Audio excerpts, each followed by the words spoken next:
Season 3 of The Pass is here. I know it's long overdue. We have a new intro. We still got the same content. Well, actually, it's a little bit of new content because there's new things going on in 2019. So buckle up. We got a lot of things to talk about on The Pass.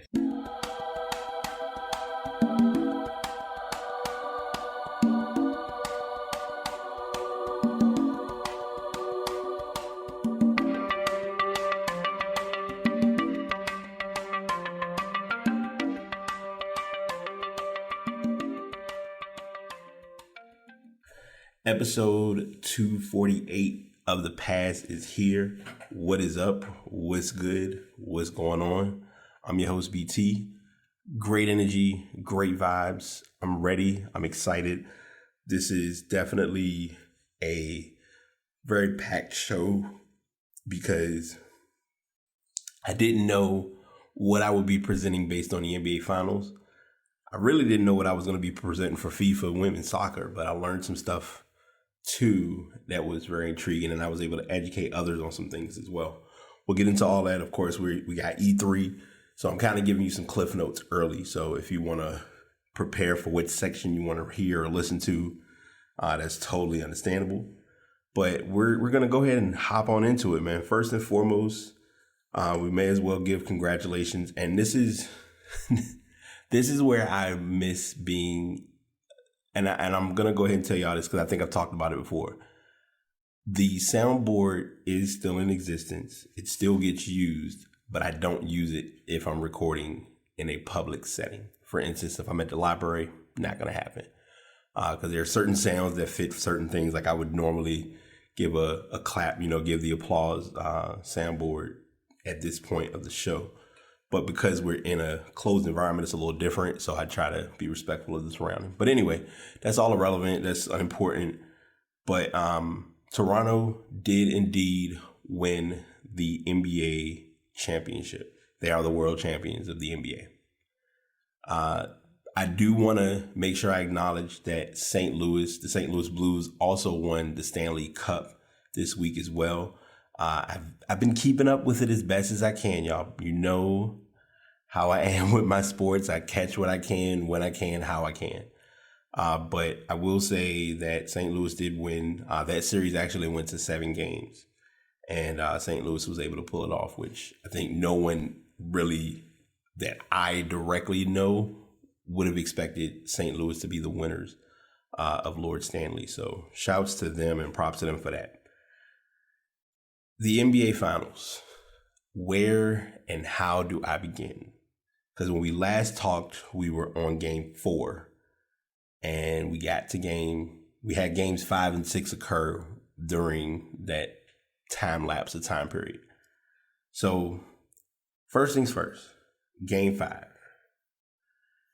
The $1 million question, and as I talked about last week, and I even said it to people that I work with, Game 5 was going to be an interesting game.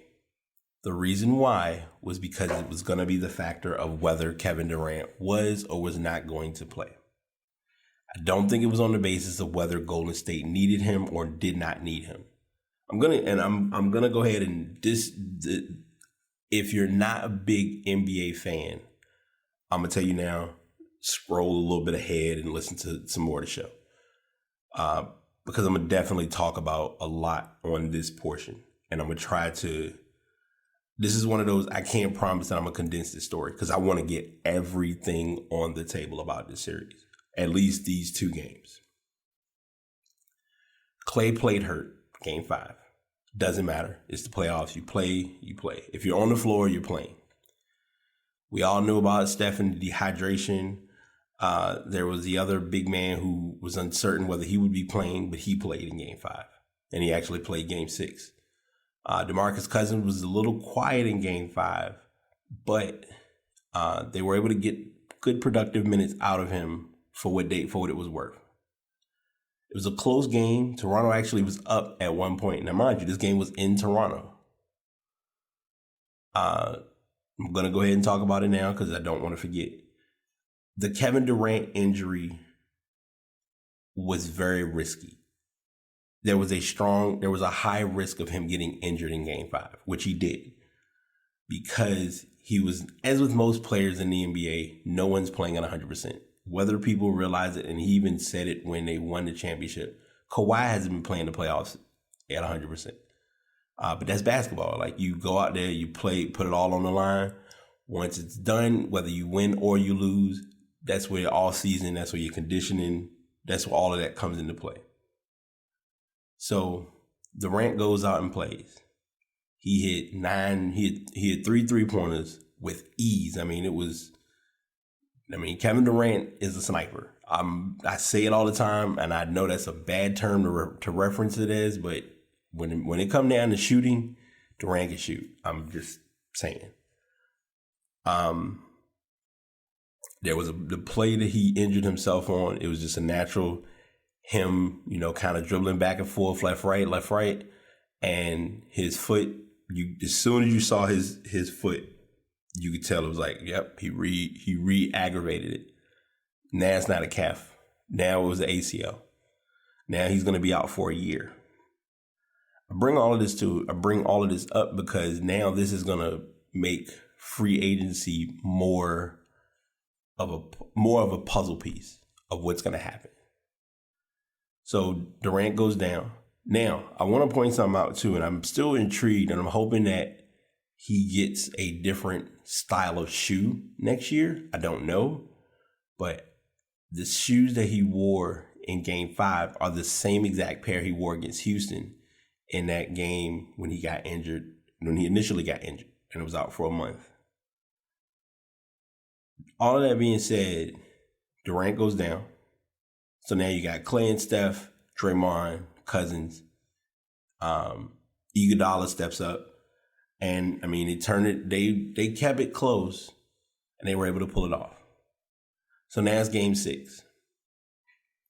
Game 6, I said this last week on the show, and I'm saying it again this week. Game 6, Toronto had to win and get the championship. Because if it had went 7 games, regardless of who did or did not play, Golden State was going to find a way to get that comeback. I don't know why or what makes me think such, but it was literally how the game played out. And I'm going to talk about something with a tweet too that I posted because I want to reference what I was saying, how it was deja vu, but we'll get into that in a second. No one on that court expected Kyle Lowry to get into the zone that he got into. He hit 11 straight points starting off. It was a battle of the shooters in this game. Steph hit his key shots. Pascal Siakam hit key shots. Van Vliet hit key shots. And I think I've been pronouncing it Van Vliet. So if I've been wrong, Van Vliet, I confirmed and learned that during Game 6. Because I kept hearing the announcer saying, I was like, I don't know if he's saying it right, but he was. But anyway, Siakam was hitting. Kyle Lowry was scoring. He was hitting key threes left and right. Danny Green was kind of quiet. They kept their rotation pretty small. Same with Golden State. Draymond was more of a distributor this game.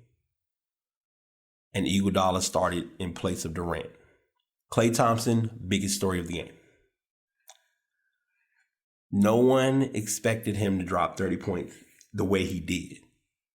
But also no one expected him to get injured in the manner that he did. Even when Danny Green went for the play and Thompson fell, Danny Green went over to him to make sure he was okay because it was an awkward fall. It wasn't from the contact was not what generated the injury. It was how he fell after the play occurred. And I think people in basketball have to learn, or people who watch sports need to understand that.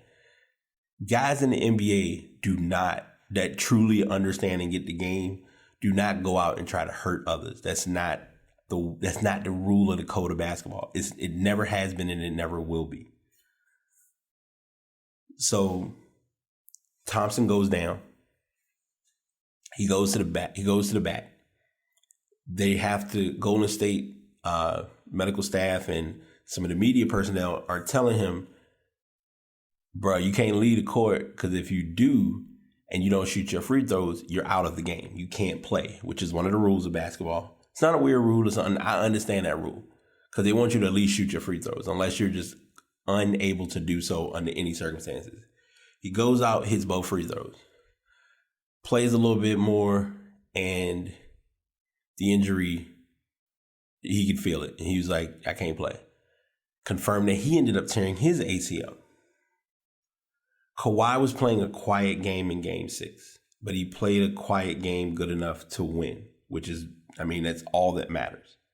No one cares about how it was done, what you did, or how it all came together. It's get the win and get out of there.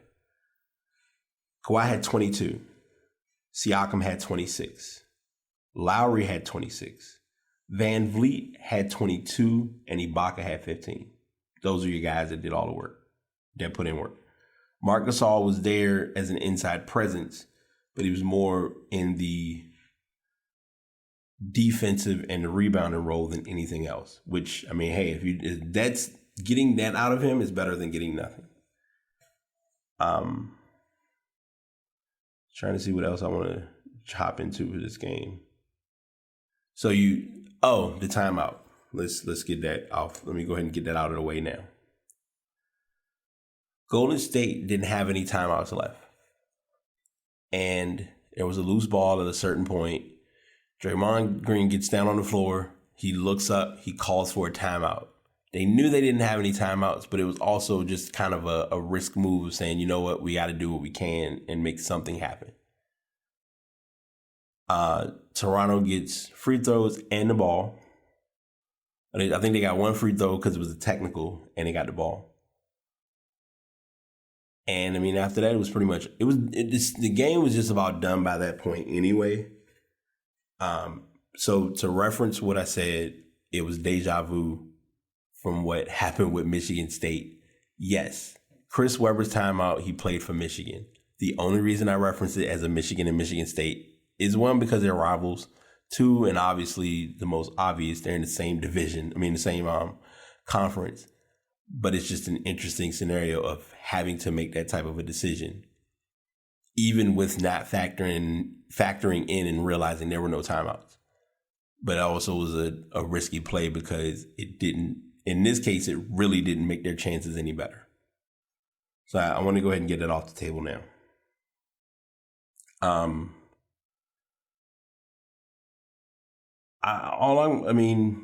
The best thing you can take away from this game is, and this is what I like too, because they talked about this in the post game.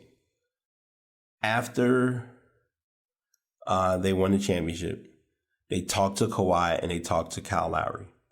Everything was about the journey, because there was a humongous journey and a big story behind them playing this series. You had DeMar DeRozan, who was at that moment one of the best stars playing in Toronto, being traded, and this is, him and Kyle Lowry and DeMar DeRozan were practically like brothers to each other in the NBA.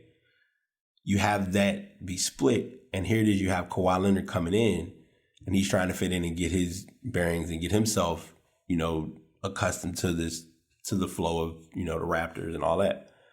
You have the Gasol trade. You have a lot of things that have happened with this team.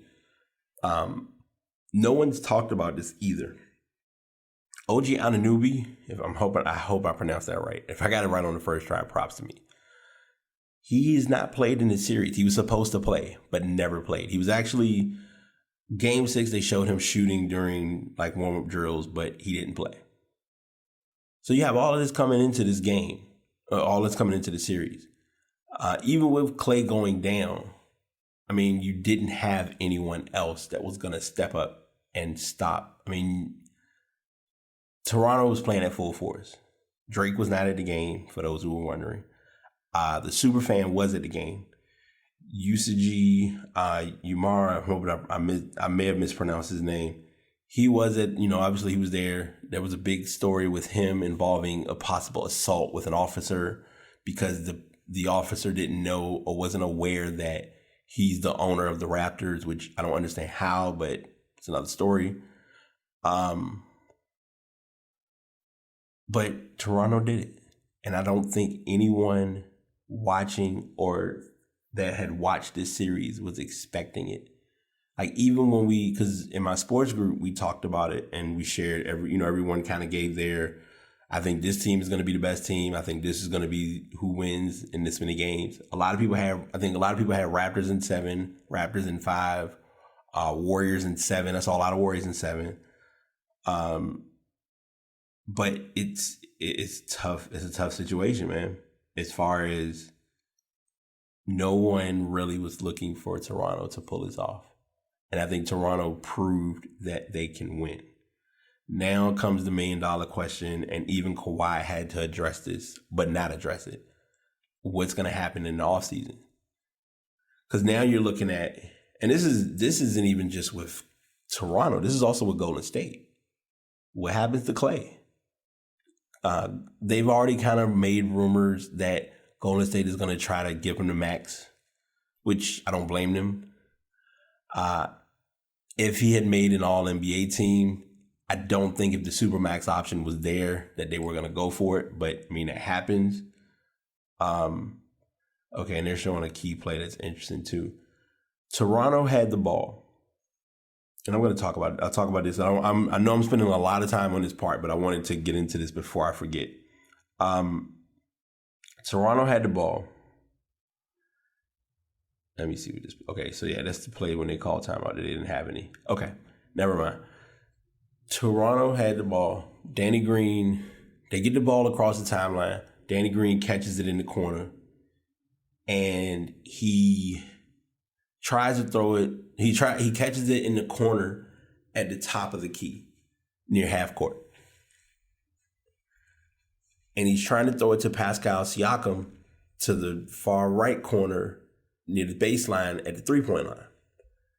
And I guess the pass, he threw it more out of bounds than inbounds towards Siakam, but he also wanted to get away from the defender. I get it. I understand. Ball goes out of bounds. Golden State has a chance. They're up 1. Toronto was up 1 at this point. It's a make or break type of situation. Curry gets a 3. He misses. It's a long rebound. It rolls to the half court line. That was when Draymond got the ball. They called a timeout. Toronto takes free throws. And I think in the end, Kawhi scored another bucket, which put him up 4. And after that, Kawhi, I think Steph shoots 3, and that was it. That was the end of the game. And they show a good stat too on CBS Sports, the link that's in the show notes. Van Vliet scored 12 points in the fourth quarter. Steph only scored 4. Now, I'm going to say this only because I'm giving it its time and letting it kind of be reality. This is not a series, or this isn't a breakdown of which team won and which team lost. The reality of it was the better team played. I mean, the better of the two showed out, and that's all there is to it. And that was Toronto just brought it every game. Even with the 2 games that they lost, they still were close games. I think, let me take that back. Game 1 wasn't very close. But Game 5.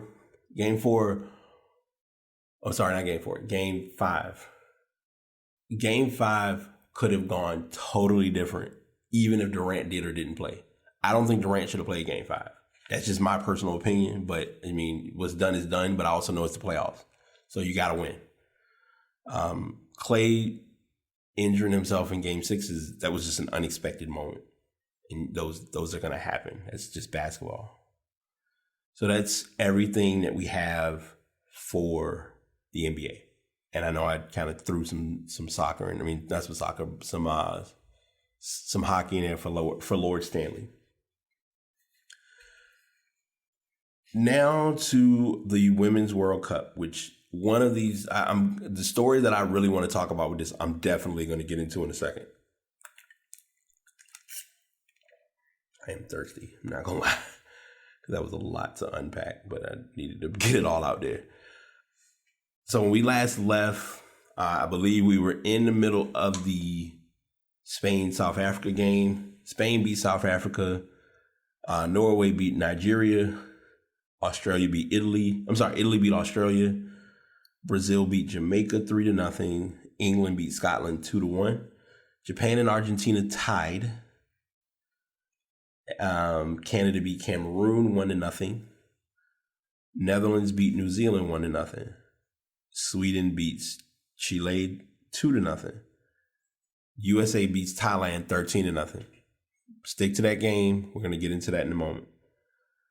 Nigeria beat Korea 2-0. Because now we're at the point where Group A, all the groups were reset. So they were now going into each of the matches again. This was last Wednesday. Germany was ahead of Spain. France beat Norway. Australia beat Brazil. China beat South Africa. Japan beat Scotland. Italy beat Jamaica. England beat Argentina. As of right now, today, the Netherlands beat Cameroon 3-1. Netherlands will be in the World Cup as of right now, based on group stage. In a couple of hours, it will be Canada playing New Zealand, which I'm looking forward to. Tomorrow is definitely one I'm looking forward to. USA playing Chile in their group stage. If they win that game, then they will get through. Let's see if they have any of the teams' spots set yet, because they may not at this time. Let me check what we got. Group phase. I apologize, y'all. I'm making sure I give you all the information, because I know I'm giving I just rambled off everybody's matchup since we last watched. So those are all your scores. Great, cool, whatever. France will get in. France should be good. In Group B, Germany is pretty much a lock. Group C, Italy should get in. Group D, England should get in. Group D, England will get in. Group E, Netherlands will get in. Group F, we're going to find out more in the next couple days, between today and tomorrow, actually. Well, actually tomorrow, based on their group play. I believe they said it was another team that should get in. I think so far it's Netherlands, Japan, England, Italy, Germany, and France. I'm hoping I got that right. It's either 4 or 5 teams. Yeah, so right now it's 5. There are 5 teams that have kind of secured their spot. So I named all 6 teams. I think the only one is Japan that's not solid yet as far as placement. So now we're going to talk about the U.S. women's team being chastised for scoring 13 goals in a game. The U.S. and women's national soccer team beat Thailand 13-0, the biggest defeat in World Cup history. And the women were criticized on social media for celebrating. Why does it irk people when women dominate? Why does it bother people when women want to dominate and win? Society experts expects women to behave properly, and that means playing nice and not making others look bad or making themselves look good. Women are supposed to be team players and not call attention to their accomplishments. In the Me Too era, women are disrupting societal constructs, and it is making people uncomfortable to see women exert their strength and power. The women's soccer's win is a reminder of these 3 tips on how to dominate fearlessly and lead in your own life. Number 1, play to your skill level. Number 2, take advantage of opportunities. And number 3, win the battle to win the war. And then they give information for each one of those. So I'm not going to read. I wasn't going to read that. I just want to read the main dissertation of that without getting too in depth about it. But I'm going to chop this one up as well, because this is a fun conversation to have. So you're playing an activity, you're playing a sport with the intent of winning. Now, if USA went out there and only scored 3 points, but they play against another team that scored more points than them in their first game, and if it factors in or impacts the amount of goals that they score during their league play, during their group stage, then that could affect where they could possibly be in the knockout stage. Because in knockout stage, you don't get multiple games to play. You play one game. If you win, you move on. If you lose, that's it. Goodbye. See you later.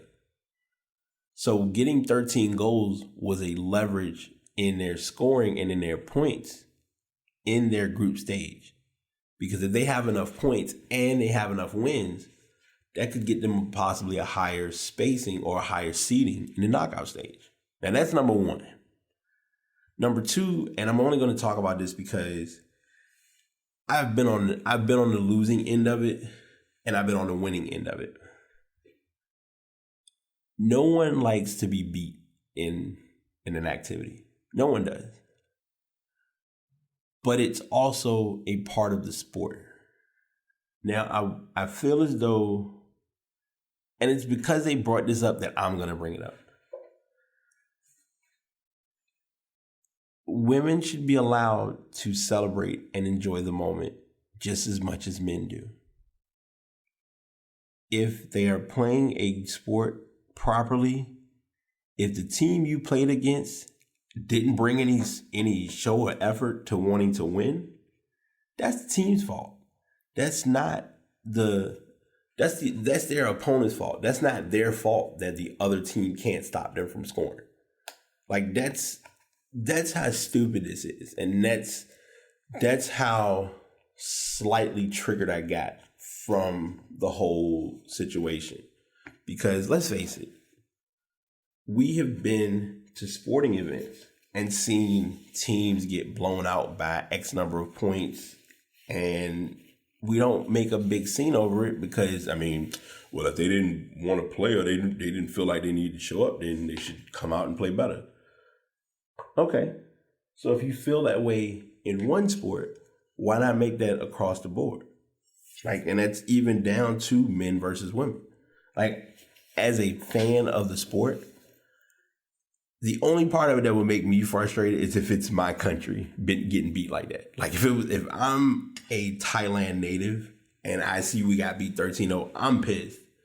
But I also get it as, I mean, USA is a good team. USA won the World Cup. And maybe I'm having amnesia, but I want to go back because I'm curious to think of how much did they win the World Cup by last year. Because I feel like they did score like a massive amount of goals in 2015. I'm very curious. Because I feel like we can't like be selective in how we want the game to be played out when if the team, if you're out there and you're playing, you have you're there, your objective of being there is to win. So I don't see what makes it any different. See if I can find the actual scores. Give me 1 sec. I'm usually like on this type of stuff, but let's see. So yeah, they beat Japan 5-2. So that was acceptable because it was only 5 goals. But in this case, it's not acceptable because it was 13. As a fan and as a sports person, run this goal up. Because we do it, basketball is done all the time. People hit, I'll give this analogy and we'll continue with the story because I don't want to dwell or harp on this too long. Anytime we watch a basketball game, fans are at the event to see certain things happen for incentives for the fan.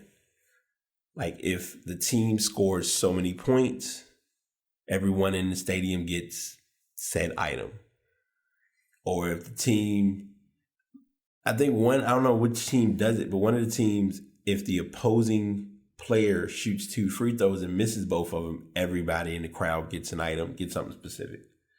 So what makes this different? Like, why is this being brushed off outside of the obvious? It's women. And I'm like, I get that it's a woman. Like, I got schooled on this a couple days ago, so this is something where I'm still learning it as well.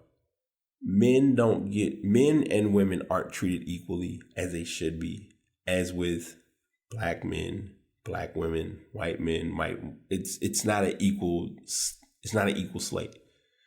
And it comes down to work, it comes down to pay, it comes down to just, it's not equal when it's meant to be equal, especially when money is involved. And I personally don't understand that. And it's not even me not being present and realizing, and I know I'm kind of pushing ahead, but there should be some form of like balancing that out to make it even for everyone involved. But obviously that's not being looked at. So it kind of sucks, but shoot, all I know is run the score up.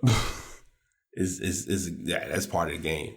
If you can't stop me, then tough shit. That's just that's the cleanest way I can say that. Jumping from sports, sliding into stuff. Stuff is going to be very tech-based. Got a little bit of music stories, and then I have some music input that I'm going to get into because I want to make sure I don't leave anything behind. And I'm slipping because I want to make sure I remember to mention this. I have added a new link. I don't know if I mentioned this last week on the show, but I'm going to talk about it today. Enchanted Moonstones. My friend Nequan, she's been in the loop now for, almost 10 years. Yeah. She's been a good friend for me. And I feel like my way of giving back to her is to, support her business and support her brand. So her link is in the show notes if you're looking at buying some good handmade jewelry. I'm not a jewelry person. Anyone that knows me, I barely like wearing a watch. I wear a silicone bracelet now as far as rise and grind because that's my motivation. But in general, I usually am just simple with what I wear. But I also love what she's doing as far as for those who are into that type of handmade jewelry.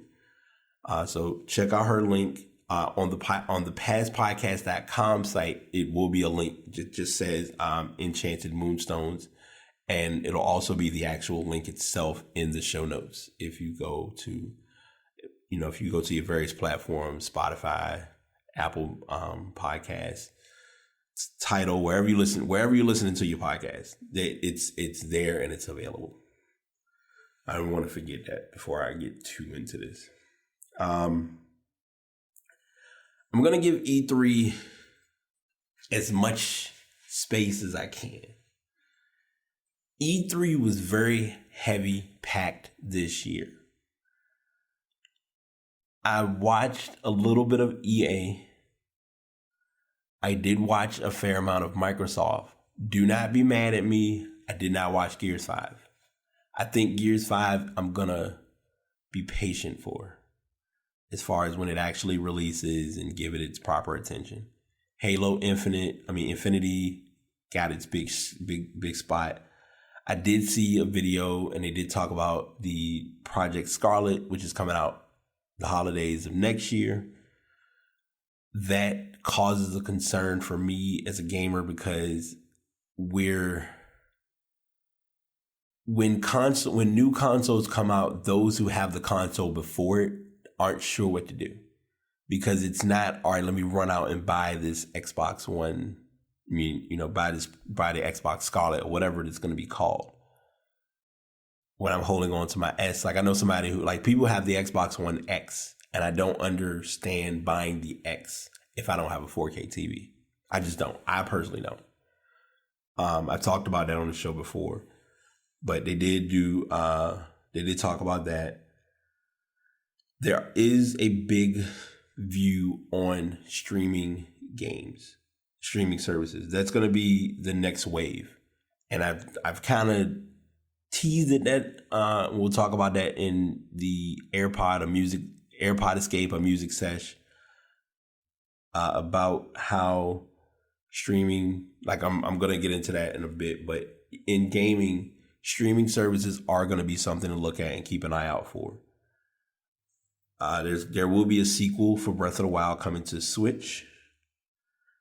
They did confirm that Animal Crossing's New Horizons is going to be delayed to 2020. I did see, doggone it, it's a rhythm game that had these Legend of Zelda feel to it. This is when I wish I had some of my other folks who are my gamers to be on the show. They did mention Jedi Fallen Order could possibly be falling in the EA mix.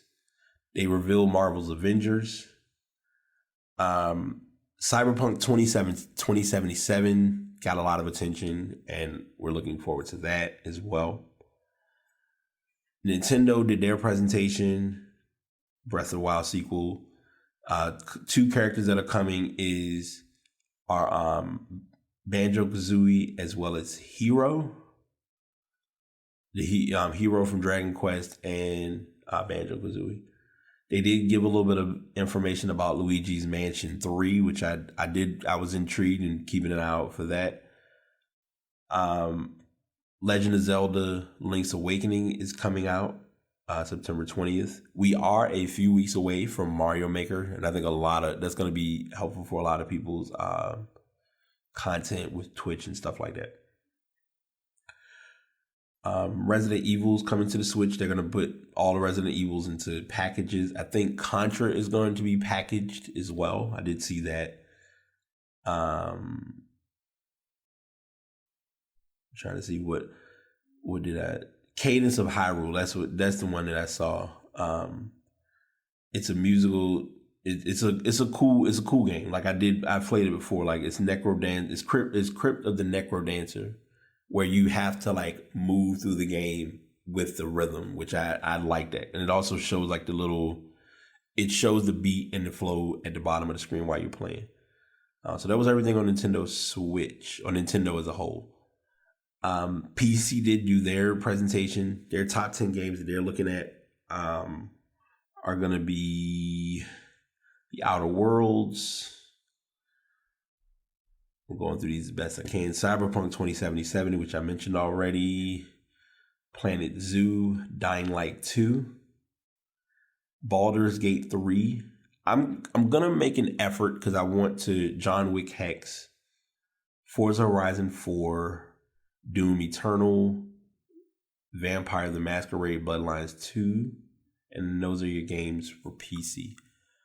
I'm gonna try to find some videos that aren't extended, but at least give you a visual idea of what occurred for each of your keynotes for all of your E3s. Because let's face it, sitting and trying to watch over 9 hours of developer conference information is a lot, especially when you're getting them from Square Enix, Ubisoft,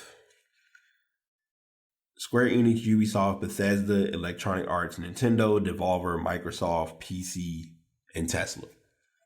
It's tough to get them all in one stint. So I'm marking the show, and I'm gonna make sure that I look in finding some information that kind of gives, because now that we're in like the YouTube era, you have companies such as IGN, GameSpot,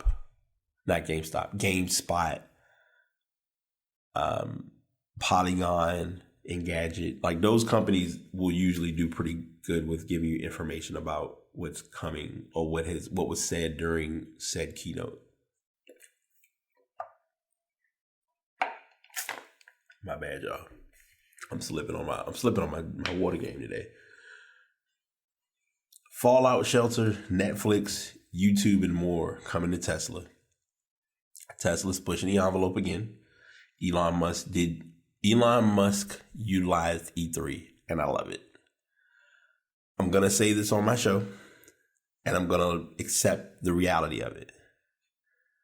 I'm embracing to bring more of Tesla content to the show because it is a key part of tech, because with Elon Musk having such a revolutionary impact on what he's with what he's provided. But he did sit down and kind of give his spiel on a couple of things that are coming to the Teslas. They show a couple of videos that are talking about that. So I'm looking, that'll be something good to look forward to if you have or are looking to get a Tesla. I'm not going to read this list because there's so many, but they kind of give a list of all the games coming for all the games that were talked about, practically all the games talked about at E3. There are a lot of them. They're remaking Final Fantasy VII. I'm shocked that Watch Dogs is coming back. I'm going to be honest. I would not have expected it by a long shot. Not going to fool myself into thinking otherwise. But they do have this list. This could be your true guide of looking at what is coming or what to prepare for. As far as new games that may or may not interest you moving forward. And it's, like I said, it's a pretty lengthy list. So if you want to sit and catch those and keep up, by all means. I wouldn't knock it at all.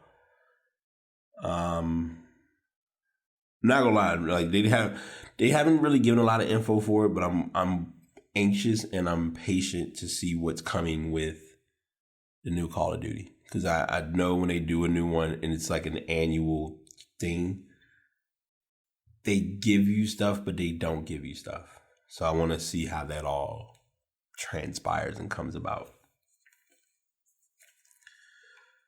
So this is our blend of music, but also a weird story, and I'm gonna delve it as best as I can.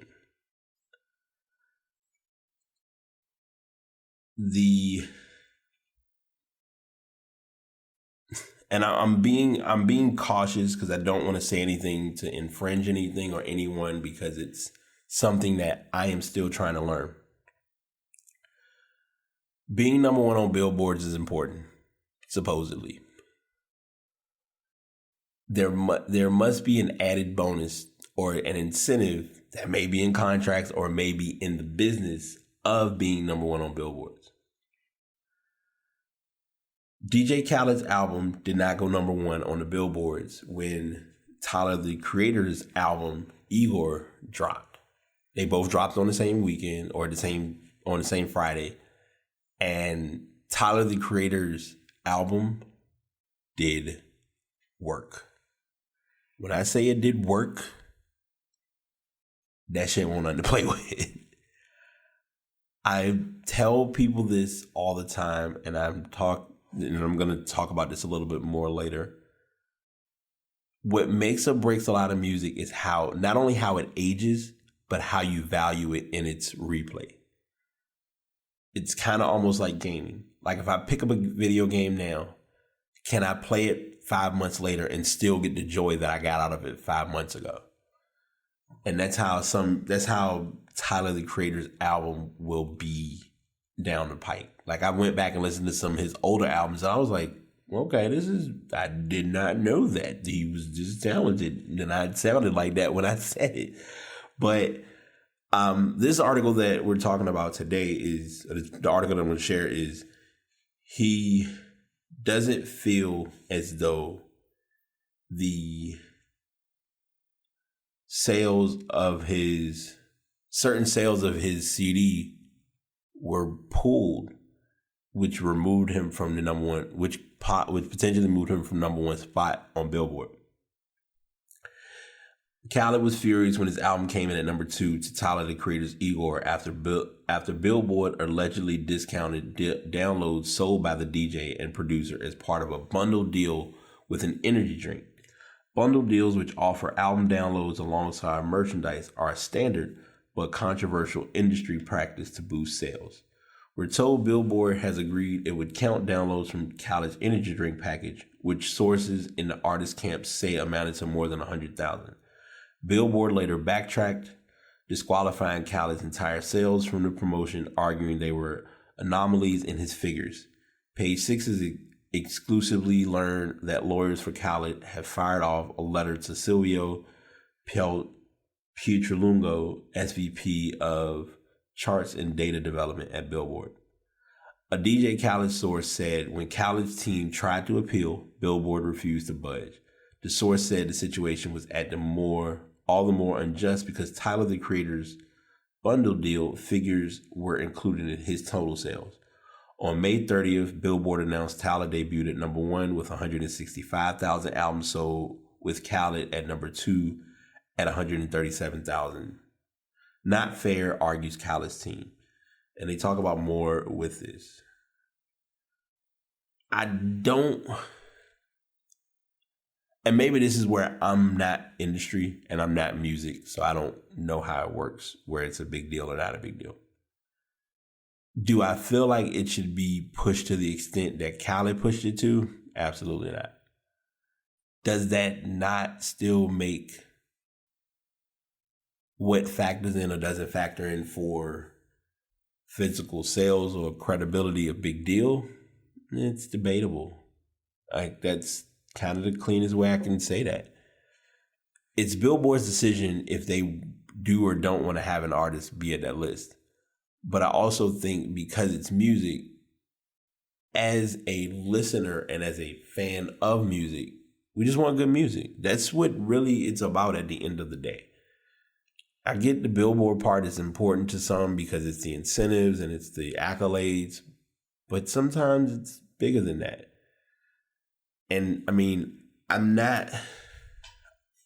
being cautious with my words, but I can say it only because it's my opinion. I don't feel Khaled's album was that good. Like there were a couple of good cuts on the album, but like a thorough, fluid, start to finish album, no. But he's never made those type of albums to begin with because his music has a different spin or a different flow to it. So you have to keep that in mind. So that's kind of the clean, cut and dry version of that story or that situation involving Billboard and Khaled's rift. So now we're to our point where we're going to do a couple of things because there's a lot that I have listed and there's a lot that I'm going to have as improv before we get into Ads of the Week. I'm sharing this because I want people to learn, because I had this conversation like hit yesterday with my roommate. If y'all have listened to other podcasts, Twin Talk, Fred, we had this conversation.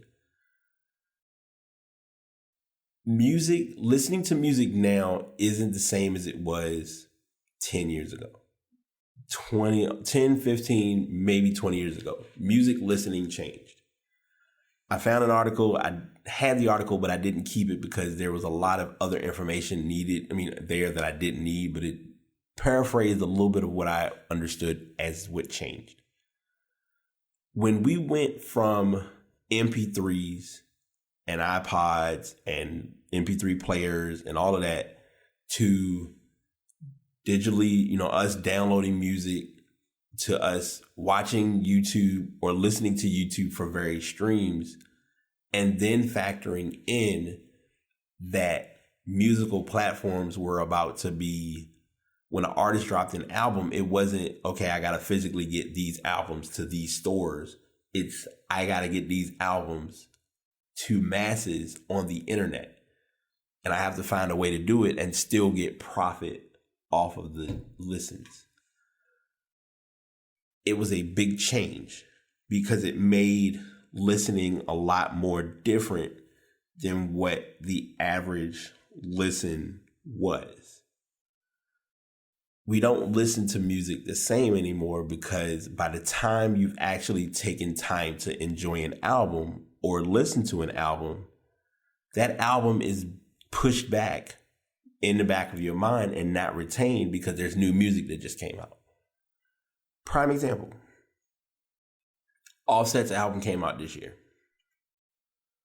I think, who was it? Because I believe Quavo and Takeoff's album were last year. Takeoff's album didn't get a lot of attention if you look at it. even with the different song, I don't know if Cardi's single was on DJ Khaled's album. I don't think it was, but I know Press, like the new song she just did, Press. It's not that type of it's not a listen that if you hear about it, it's like, okay, I heard about it. Let me see how it's going to play or how it's going to stream. The factor of it becomes, I stream the song, I listen to it. Am I going to go back and listen to it? Maybe. But it's also how it gets curated or presented into a playlist. That's when we hear songs like new release radar. And it's also your streaming source. Like I'm Spotify, but I also don't knock my Apple Music listeners because one values the other and it benefits the other. I'm sharing all that, and I'm saying it because we listen to music with a different ear. And if you're listening, it helps to listen to music with a different ear. If you're still listening with a traditional 90s listen, you're not gonna get music now or understand music now because you're looking for the songs that came out at a certain time period. Now you want music to kind of move and keep up with what's coming today, but some artists don't move with today's music. Like right now, he's quiet. Even though I've heard him mention and talk about retirement, I feel like Wally's gonna come out with some more music. It's a quiet time, and Joe Budden talked about it on his podcast. Everyone's waiting for the Rick Ross album. Like Gucci Mane's album came out, I still haven't listened to it yet because it's not even that it's not for me. It's just I'm not sure what Gucci Mane I'm gonna get, or if it's gonna be what style of album is it gonna become.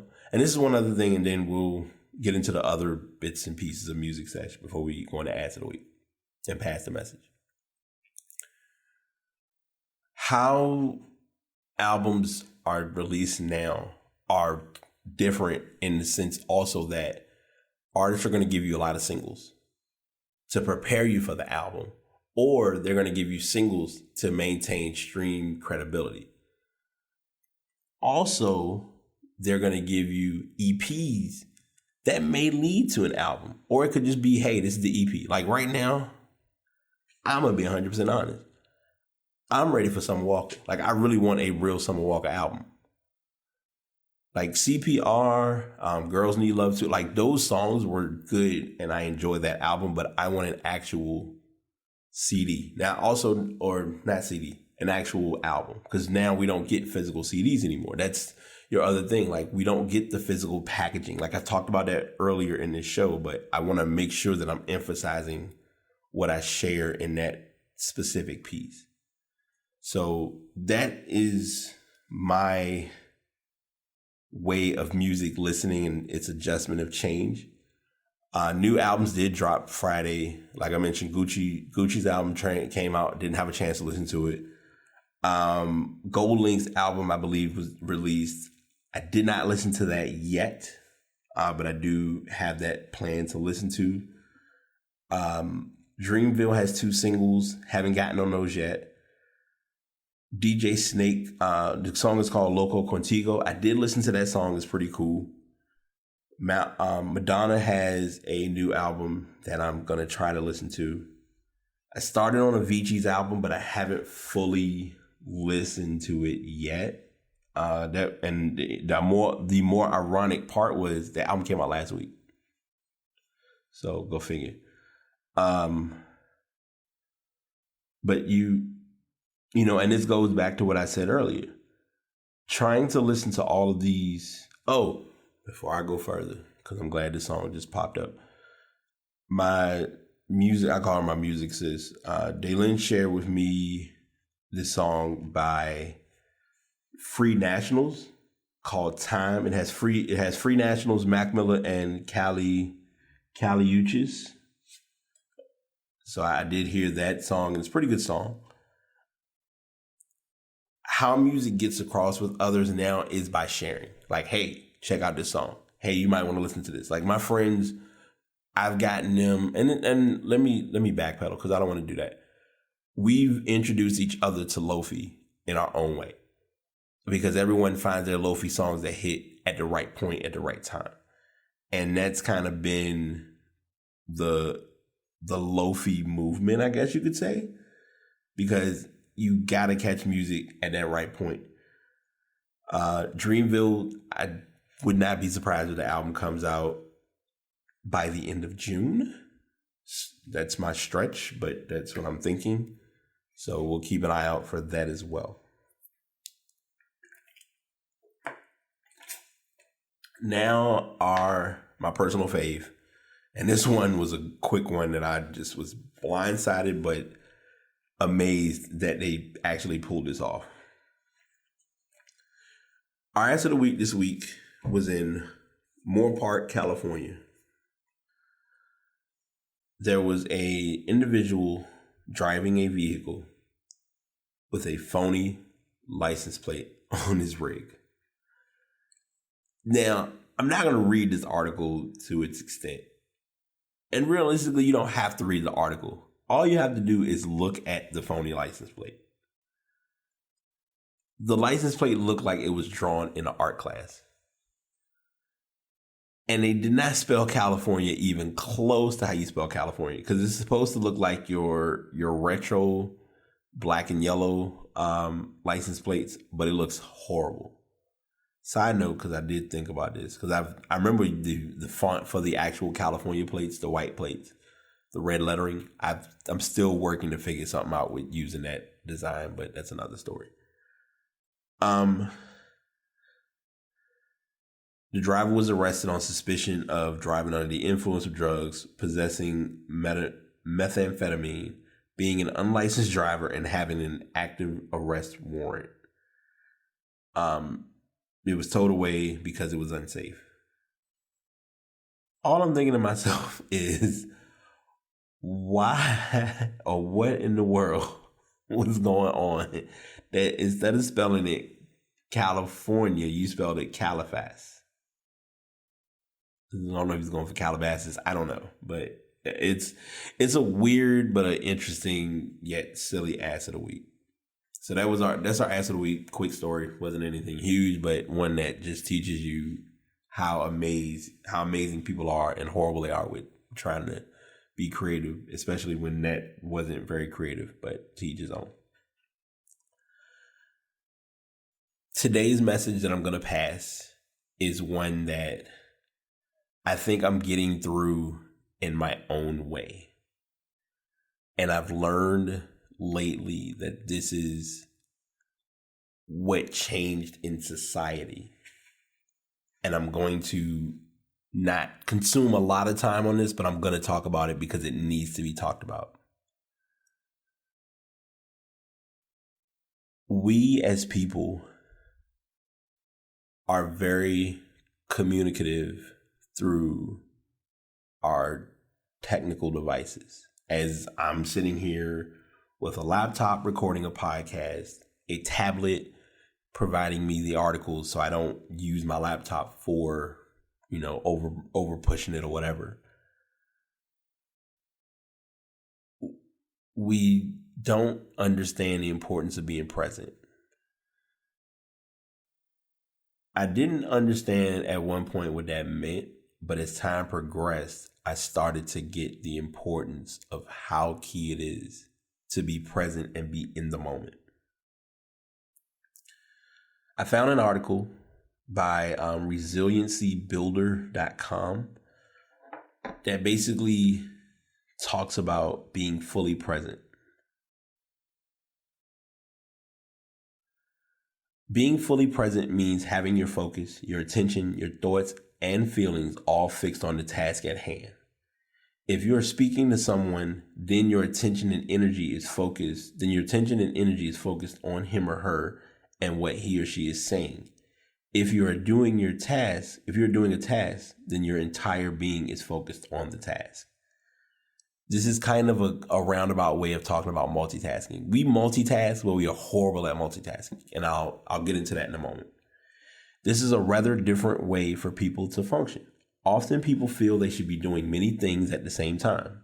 Multitasking has been considered a healthy skill. In fact, for some time, people were encouraged to multitask because the theme of the day was to do more with less. But we'll provide you with the information technology so you can do it all the time. Indeed, having multiple tasks simultaneously on the go was seen as a badge of honor and a sign of productivity. Unfortunately, we have found that multitasking is stressful, exhausting, and typically unproductive. The opposite of being fully present is being up in your head. Most of us can relate to this experience. Here are some examples. Reading, but then realizing you can't remember a good portion of what you read. Speaking with someone, but then you notice you have been thinking of something else and don't know what the conversation is about. Starting one task and then switching to another without finishing the first one. I'm going to share this with someone because they may need it.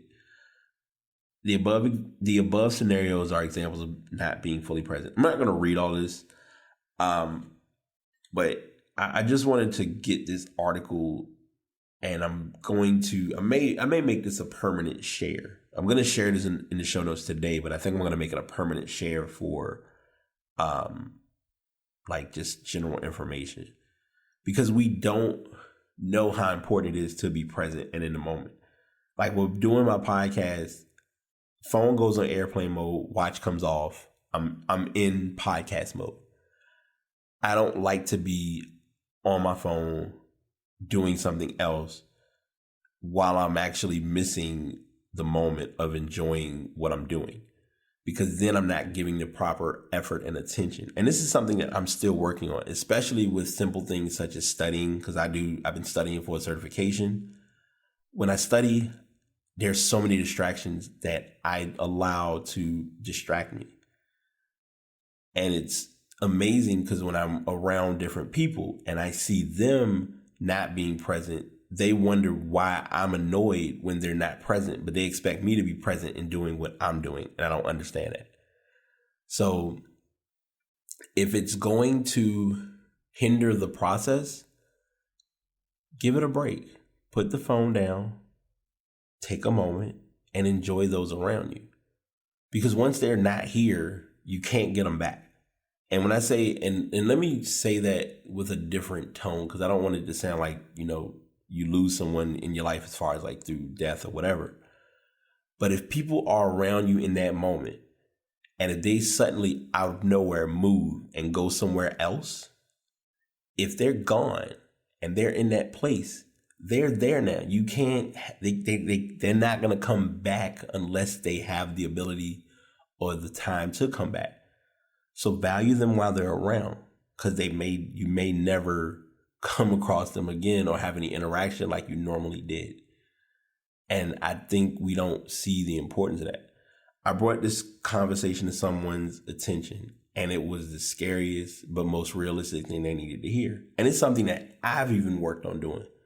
Like, I was having a conversation with my family, and it was a moment of just us talking. And I was like, I'm putting my phone down and we're going to talk, because it's something we don't do enough. We're not present. We're not in the moment. So the message that I'm passing, despite everything else being long-winded and over the top, is be present and be in the moment. Because moments are just what they are. They're a moment. You can't go back and recapture the same moment, because once that moment has happened, and if nothing occurred in that moment, not often are you going to get that same moment to occur again. So I just want to leave that with everybody. I hope everyone continues to enjoy the remainder of their day. Have a good life.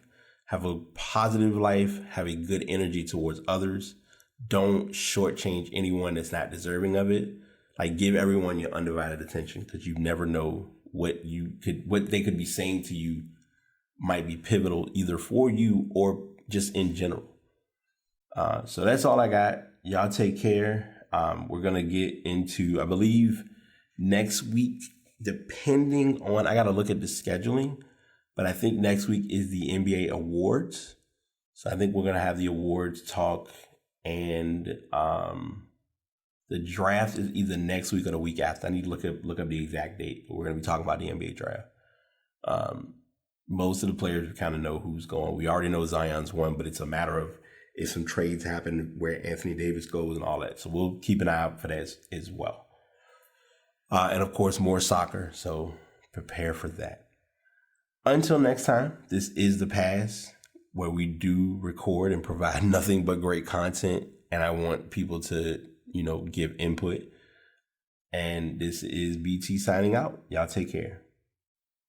Another episode is in the books. Thanks to everyone for tuning in. As I always share, if you'd like to get into podcasting, you can check out Spreaker.com. And if you're looking to invest in a microphone, or if you're looking to genuinely start with recording, I use the Blue Yeti microphone, but you may prefer to do the Samson Meteor. Just know that if it's your craft and it's something that you're meant to do it and do it well. That's my main thing to tell people about 2019. Do it and be reliable. Y'all take it easy.